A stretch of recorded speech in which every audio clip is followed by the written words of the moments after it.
16 ఏళ్ళుగా కష్టపడి నీరు పెట్టి పెంచిన మొక్కలు నేడు చెట్లుగా మారి ఎంతోమందికి చల్లదనాన్ని ఇస్తున్నాయి. ఆ ప్రదేశం ఎక్కడంటే కమ్మదూరు మండలం అండేపల్లి సమీపంలో ఉన్న దేవరమాన గేటు వద్ద శివానంద ఆశ్రమం ఉంది.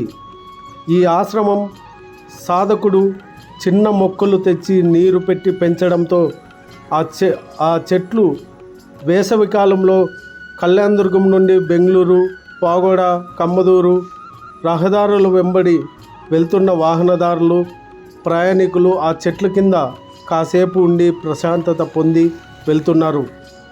పరిగెత్తుతున్న మనసు చెట్ల కింద కాసేపు ఉండగానే నెమ్మదవుతోందని అక్కడ విశ్రాంతి తీసుకున్నవారు హరి జర్నీకి తెలియజేశారు. ఆశ్రమ నిర్వాహకుడికి మెనీ థ్యాంక్స్ అని కూడా తెలియజేస్తున్నారు. ఇలా 10 మందికి ఉపయోగపడే పనులు ప్రతి ఒక్కరూ చేయాలని ప్రజలు కోరుకుంటున్నారు. చెట్ల కింద నిజంగానే ఒక ప్రశాంతమైన వాతావరణం ఉంటుంది. చెట్లు మనకు ఆక్సిజన్ ఇస్తాయి, నీడను కల్పిస్తాయి, మన చుట్టూ ఒక ఆహ్లాదకరమైన వాతావరణాన్ని సృష్టిస్తాయి. చెట్ల కింద కూర్చుంటే మనసు ప్రశాంతంగా ఉంటుంది.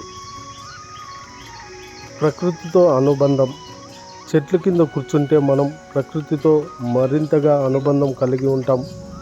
చెట్ల శబ్దం, గాలి మరియు సూర్యరశ్మి మన ఒక ప్రశాంతమైన అనుభూతిని కలిగిస్తాయి.